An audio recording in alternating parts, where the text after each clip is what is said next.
Samedi 16 mai, c'est sur la place de la Tolérance qu'il fallait être. À l'occasion de son premier anniversaire d'ouverture, le musée d'histoire de la vie quotidienne s'était mis à leur guinguette. Au programme, jeux traditionnels et artisanat d'antan pour le plus grand plaisir des visiteurs retombés en enfance. Aurélien, en charge de la médiation, s'était glissé le temps d'une journée dans la tenue d'un forgeron du siècle dernier. Donc ici nous sommes sur le pôle forge et donc à travers cet atelier ce que nous présentons c'est des méthodes qui permettaient donc de fabriquer des outils qui notamment étaient utilisés pour construire à l'époque donc la maison Mercier qui ont aussi permis de la restaurer. Par exemple une hache qui a été extraite donc de cette barre d'acier et puis là ce que je suis en train de réaliser donc c'est étirer une plane qui va permettre notamment de réaliser les colombages pour une maison donc d'architecture comme l'architecture normande qui est ici. Donc à travers au départ c'est une lime qui va être étirée. Donc là vous avez un modèle en acier fondu donc, du XXe siècle et là le but ça va être de reproduire avec les mêmes méthodes et les mêmes gestes une plane du XVe siècle. À travers donc ici du recyclage, donc une vieille lime. Et donc aussi en lien avec les collections du musée, on va évoquer donc différents objets de la vie quotidienne du XVe siècle.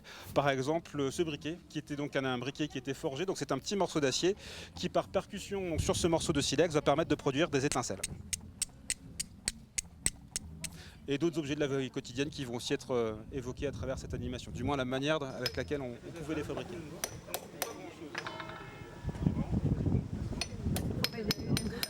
Ces métiers presque oubliés sont proposés aux visiteurs car ils sont en lien direct avec les collections du musée. Jean-Louis Datour travaille le bois depuis son enfance. Une passion occasionnelle qui le conduit à la fabrication d'outils ou d'arcs en bois. Moi, je travaille le travail du bois. Alors j'ai deux activités dans le travail du bois, la fabrication des arcs et des manches des outils. Là, par exemple, je viens de réaliser un manche pour un outil de forge. Alors je travaille sur ce qu'on appelle un bandane. En fait, c'est un établi qui est réglable, où vous travaillez correctement. Vous voyez, en coinçant le pied, vous coincez et puis vous travaillez avec une plane. Et puis bien entendu, je fabrique aussi les arcs. Alors je fabrique notamment les arcs anglais, le fameux arc anglais, le longbow, et puis les flèches. Alors c'est exactement le même travail, on travaille sur le banc d'archer.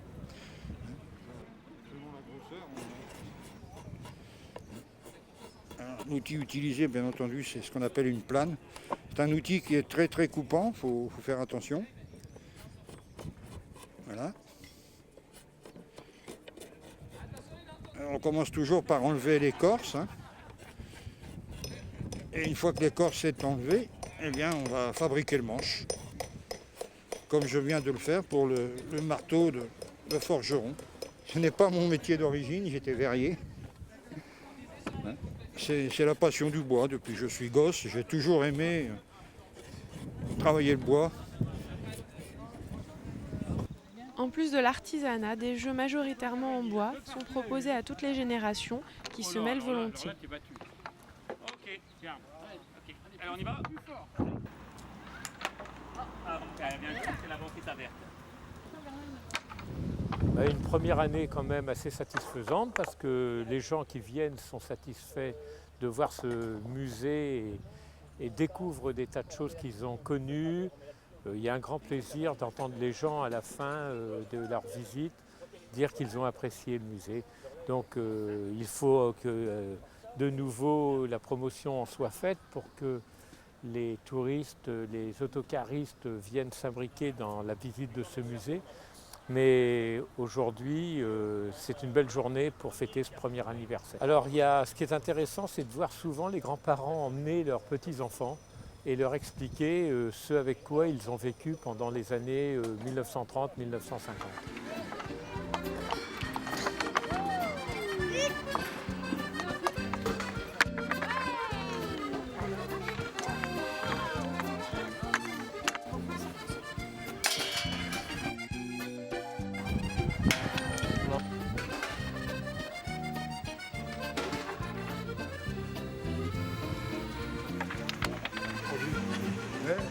Tu fais ça tous les jours ? Oh.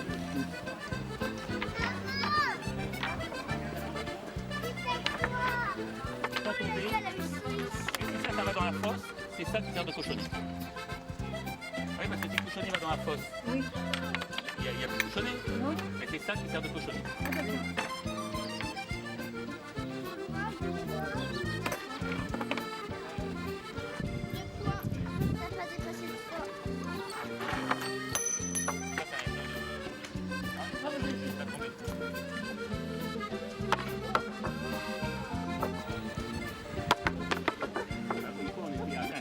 Et ça, c'est plutôt une marionnette contemporaine. On va chercher la tête. Puis on va mettre une fringue.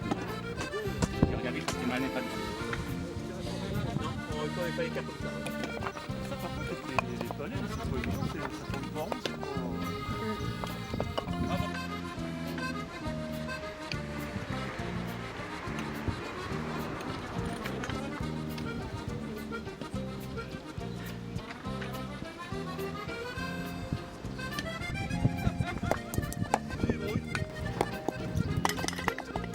Michel Bott, peintre neuvillais, toujours en quête d'inspiration, a profité de cette journée anniversaire pour s'adonner à la peinture. Aficionado du musée, il en fait son modèle du jour. Contrairement à ce que vous pensez, ce n'est pas du tout la maison Mercier que je suis en train de peindre. C'est cette partie neuve du musée là qu'on voit ici sur le côté. C'est pas parce que je suis tourné en direction de la maison Mercier, n'est-ce pas? Mais du fait qu'il fallait que je sois pas loin de mes collègues, il aurait fallu que je me mette là-bas si vraiment je voulais l'apprendre. Alors j'ai préféré rester ici. Et puis ma foi, je vais m'amuser sur les bancs, sur les parterres de fleurs, sur la map monde qui est ici. Enfin sur un tas de trucs qui peuvent être intéressants à faire. J'ai eu l'occasion d'y aller il y a quelques mois. Je pense qu'il est bien fait. Il est bien fait. Tous les objets évidemment qui sont entreposés, qui sont exposés, sont particulièrement intéressants. On peut peut-être remarquer un peu qu'il n'y ait pas suffisamment d'explications, mais je pense qu'avec le fil du temps, ça viendra. Ça viendra. Ça ne peut pas être parfait dès le départ. Beaucoup d'objets que j'ai connus. Il y a beaucoup d'objets aussi qui ont trait à la campagne en particulier et dont j'ignorais totalement l'existence d'une part et puis l'utilisation aussi. C'est vrai qu'on découvre un tas de choses. Alors j'espère que ce musée va attirer beaucoup de monde. Il le mérite. Il le mérite. Et puis indirectement David Rayot, que je connais très bien depuis de très longues années, n'est-ce pas? Puisque je fais partie en plus de son association, s'est donné énormément de mal pour récupérer un tas d'objets, a fait des centaines de kilomètres pour aller récupérer des objets un peu partout.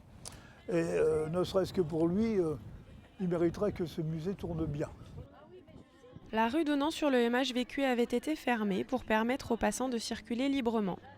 L'Association des arts et traditions du Talou, instigatrice de la grande diversité des objets du musée, était également présente pour se faire connaître auprès des visiteurs. C'est une belle réussite, un beau musée, mais surtout avec des beaux objets que notre association a collectés depuis 25 ans dans toute la région dieuppoise et le Talou, entre autres. Et bien, en fait, on est un groupe de bénévoles qui récupérons des objets partout. Tout ce qui part à la poubelle est jeté par des entreprises ou des particuliers. On les collecte, on les restaure, on les nettoie et puis ensuite on les prépare pour être exposés ou dans le musée ici, dans les réserves ou dans d'autres expositions comme ici aujourd'hui. C'est un peu trop, c'est pas assez vivant, hein, tout est trop figé. Nous, on est peut-être des vieux, mais on aurait aimé que les objets soient remis en situation avec des mannequins ou des choses comme ça, un peu vraiment à l'identique et pas uniquement posés sur des étagères.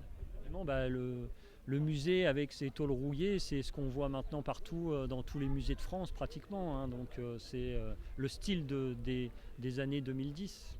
Je pense qu'il va vivre longtemps parce que de toute façon les objets sont là, eux, vraiment pour être conservés. Donc, que ça dure le plus longtemps possible et qu'on ait le plus de monde possible pour pouvoir justement transmettre aux générations futures, que les scolaires viennent, les groupes de familles qui viennent dans la région et découvrent les objets qui sont plus locaux et qui ne connaissent pas dans leur région, ou même les étrangers. Donc il faut que ça continue et que ça attire plein de monde. Tu mélanges avec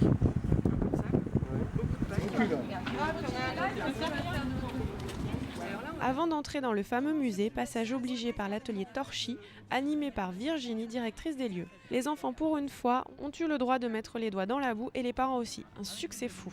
Et puis là, on va te montrer comment.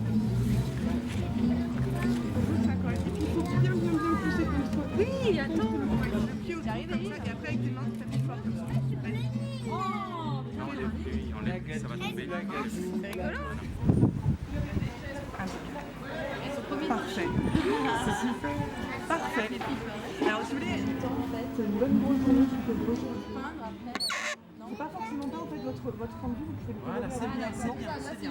Ouais, là en fait le rendu. Voilà, c'est bien, c'est très bien. Joyeux anniversaire, mes vœux les plus sincères, que ce beau présent vous rende riche et content.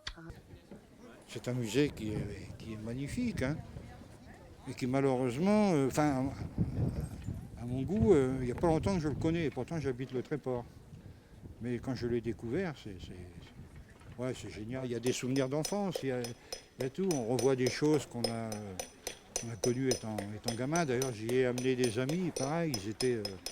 c'est fascinant, hein, c'est quelque chose de formidable. Hein. Ah ben lui souhaiter longue vie, et puis que des objets encore plus rares viennent ici corser la quantité d'objets impressionnante qui est déjà exposée. Et puis ma foi, je lui souhaite surtout d'avoir suffisamment de visiteurs.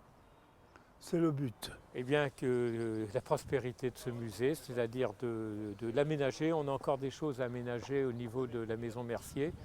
Il y a certaines salles qu'il faut qu'on agrémente un petit peu plus, mais derrière ça, il y a quand même à continuer la découverte des objets qui sont amenés par l'association ou les objets qui sont donnés directement au musée.